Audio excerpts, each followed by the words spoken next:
Assalamualaikum warahmatullahi wabarakatuh.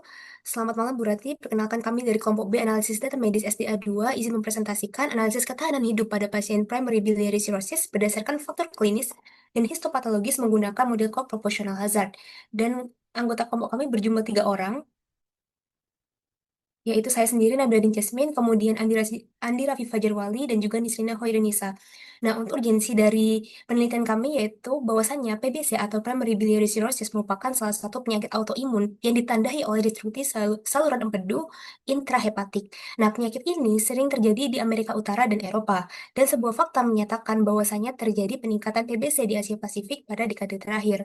Nah, pada awalnya penyakit PBC ini gejalanya tidak cukup signifikan dan seringkali gejala ringan, maka dari itu timbullah kebutuhan untuk menemukan penanda biologis dan faktor untuk memprediksi perkembangan penyakit guna melakukan intervensi medis sejak dini.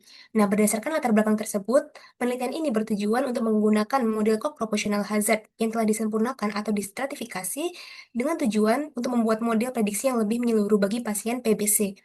Nah, jenis data yang kami gunakan yaitu data berjudul Primary Biliary Cirrhosis Dataset oleh Monolix dengan muatan data klinis dan laboratorium berjumlah 624 pasien. Dan variabel yang kami gunakan adalah variabel time atau waktu, kemudian Y sebagai variabel respon yang merepresentasikan status kejadian satu sebagai terjadi kematian, dan 0 merepresentasikan partisipan yang masih bertahan hingga akhir penelitian. Kemudian variabel usia, keberadaan edema, eh, kemudian kadar bilirubin serum dalam satuan miligram per desiliter, serta kadar albumin, dan yang terakhir adalah histologic stage dengan stage 1, 2, 3, hingga 4. Dan untuk metodologinya, kami kami membagi menjadi dua, yaitu pre-processing dan juga metode analisis. Untuk pre-processingnya itu dimulai dari mengimport data, menormalisasi nama kolom, kemudian memeriksa distribusi, apakah terjadi skew atau tidak. Apabila terjadi kemiringan, maka akan ditransformasi, dan di sini kami menemukan terjadi skew pada variabel serum bilirubin. Kemudian setelah itu kami melakukan konversi kolom, di mana edema diubah menjadi no dan yes, dan histology stage diubah menjadi 1, 2, 3, dan 4. Untuk metode analisis itu dari data bersih itu dilakukan eksplorasi statistika deskriptif, dilanjutkan oleh analisis Kaplan-Meier dan uji Lagrange. Berikutnya dilakukan pemodelan Cox proportional hazard dan dilakukan uji asumsi. Nah, apabila tidak dilanggar, maka akan langsung dievaluasi performa model. Namun apabila dilanggar, kami melakukan penanganan pelanggaran asumsi, yaitu co-proportional hazard dengan sertifikasi. Dan proses ini diakhiri dengan evaluasi performa model. Selanjutnya itu untuk analisis deskriptif ini dari 624 pasien PBC yang dianalisis, untuk rata-rata time-nya itu adalah 1003 hari dengan 20% mengalami kematian dan 80%-nya itu tersensor yang menunjukkan bahwa mayoritas pasien itu masih hidup pada akhir studi. Dan usia pasien itu distribusi normal dengan puncak frekuensinya rentang 50 hingga 55 tahun, sedangkan kadar serum bilirubin itu sangat skew ke kanan yang mencerminkan adanya subkelompok dengan keparahan penyakit yang tinggi. Lalu kadar albumin ini relatif terdistribusi normal dan hanya 11% pasien yang menunjukkan edema, yang menandakan edema ini sebagai tanda lanjut penyakit yang langka tapi tetap prognostik. Lalu stadium hexnotic ini rata-rata 3,03 yang mengindikasikan mayoritas pasien itu telah mencapai stadium lanjut, yang mana heterogenitas untuk time ini dan tingkat sensor yang tinggi dapat mempertegas perlunya adanya model survival yang kuat, dan distribusi bilirubin serta stadium lanjutan yang dominan ini menunjukkan bahwa intervensi dini pada pasien bilirubin tinggi atau stadium lanjut yang meski jumlahnya lebih sedikit tapi dapat memiliki dampak paling signifikan terhadap perpanjangan masa hidup. Bisa di next.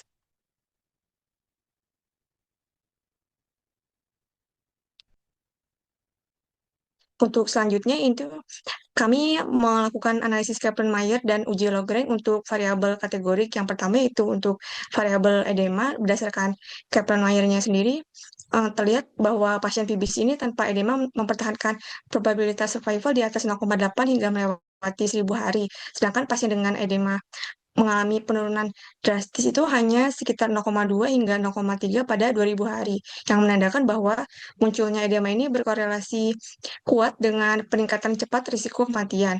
Lalu selanjutnya itu uji Lagrange dengan p-value-nya kurang dari 0,001 yang mengindikasikan bahwa perbedaan kurva survival ini sangat signifikan, yang artinya edema ini bukan hanya gejala klinis yang pasif, melainkan indikator prognostik kritis pada PBC sendiri, dan deteksi dan penanganan edema sedini mungkin ini dapat melalui terapi seperti kolestasi adaptif atau manajemen cairan yang dapat memperpanjang masa survival pasien secara substansial.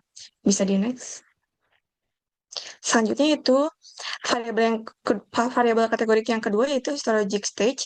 Berdasarkan kurva Kaplan-Meier ini menunjukkan bahwa probabilitas survival pasien PBC ini menurun semakin cepat seiring naiknya stadium histologis, yang mana pasien pada stadium 1 ini memiliki survival tertinggi mendekati 1 hingga lebih dari 4.000 hari, diikuti stage 2 dan 3 yang mengalami penurunan moderat. Sementara stage 4 ini memperlihatkan penurunan tajam dengan probabilitas survival di bawah 0,4 sebelum mencapai 2.500 hari.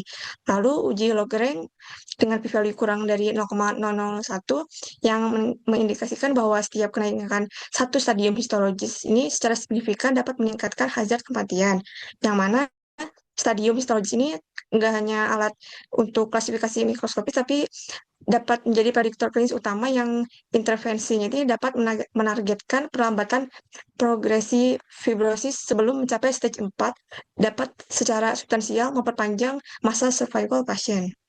Bisa dilanjut. Ya, di sini ada Cox Proportional Hazard berdasarkan hasil estimasi durasi model sebagai berikut. Jadi yang pertama usia sebesar 0,03 mengidentifikasikan bahwa setiap tambahan 1 tahun usia meningkatkan hasil kematian sebesar 3%. Kemudian ada koefisien log transformer bilirubin menunjukkan bahwa kenaikan 1 log unit bilirubin hampir menggandakan risiko kematian, yang dimana mencerminkan peran bilirubin sebagai penanda dekompensasi hati. Kemudian ada albumin yang dimana memberikan efek protektif dengan koefisien minus 0,78 yang berarti setiap kenaikan 1 mg kadar albumin menunjukkan hazard kematian hingga 54%. Kemudian ada variabel edema binar memiliki koefisien 0,99 di mana dia mengonfirmasi bahwa pasien dengan edema mengalami risiko kematian hampir 3 kali lipat dibanding mereka tanpa edema. Kemudian terakhir, setiap kenaikan suatu tingkat stadium histologis meningkatkan hazard sebesar 41%. Kemudian sini ada uji serentak di mana uji serentak pada model Cox multivariat menunjukkan bahwa kelima kovariat yaitu usia, log bilirubin, albumin, edema, dan stadium histologik secara bersama-sama meningkatkan kecocokan model dibandingkan model tanpa kovariat. Kemudian ada uji parsial di mana p-value yang sangat rendah menegaskan bahwa masing-masing kovariat merupakan prediktor yang signifikan dalam memodelkan waktu hingga kejadian kematian pada pasien PBC. Next. Kemudian ada uji asumsi proporsional hazard. Di sini terjadi pelanggaran asumsi pada 4 variabel, di mana hanya variabel usia yang memenuhi asumsi proporsional hazard. Sedangkan albumin, edema, histologic stage, dan log bilirubin melanggar asumsi tersebut. Kemudian sini ada Cox proportional hazard dengan stratifikasi modelnya sebagai berikut. Nah, di mana usia tetap menjadi prediktor signifikan meski tetap berbeda. Setiap kenaikan 1 tahun menaikkan hazard kematian hingga sebesar 4%. Demikian pula kadar bilirubin akan menggandakan hampir 2 kali lipat risiko kematian per kenaikan 1 log unit. Dan interaksi waktu untuk bilirubin di sini tidak signifikan, yang berarti efek bilirubin relatif konstan secara follow up. Kemudian ada albumin di mana dia itu pola protektifnya yang menurun, walau dia pesannya kuat, tapi efeknya melemah seiring waktu. Next. Nah, kemudian di sini ada Kaplan-Meier by risk quartile, di mana grafik menunjukkan bahwa semakin tinggi skor risiko, maka probabilitas bertahan hidup menurun lebih cepat. Setelah juga di sini Q3 dan Q4 memiliki waktu kelangsungan hidup yang lebih pendek dibanding dengan pasien dalam kuartil risiko yang lebih rendah. Kemudian di sini ada goodness of fit, di mana kita menemukan model menunjukkan kemampuan diskriminasi yang sangat baik dengan core confidence index sebesar 0,979, yang artinya 97,9 pasangan acak model berhasil memperingkatkan pasien sesuai urutan risiko. Next. Ya, kesimpulan dari kami adalah ada 4, yaitu yang pertama ada PBC paling sering terdiagnosis pada populasi parubaya, sedangkan kadar serum bilirubin yang segi kanan mencerminkan heterogenitas keparaan penyakit. Kemudian yang kedua ada berdasarkan Kaplan-Meier dan uji Log-Rank edema dan histologic stage, risiko kematian pada pasien dengan edema secara signifikan lebih tinggi dibanding tanpa edema. Dan setiap peningkatan stadium berkontribusi nyata pada peningkatan hazard.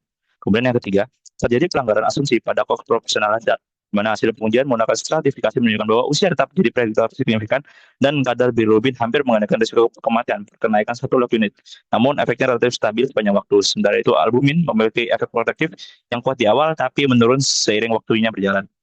Dan terakhir, model mempertahankan diskriminasi tinggi dengan C-index 0,98 dan non pelanggaran asumsi proporsionalitas di mana tidak lebih besar dari 0,01 0,05 untuk seluruh kovarian utama. Next. Ya, sekian dari kelompok B. Jika ada salah kata, mohon maaf. Wassalamualaikum warahmatullahi wabarakatuh. Terima kasih.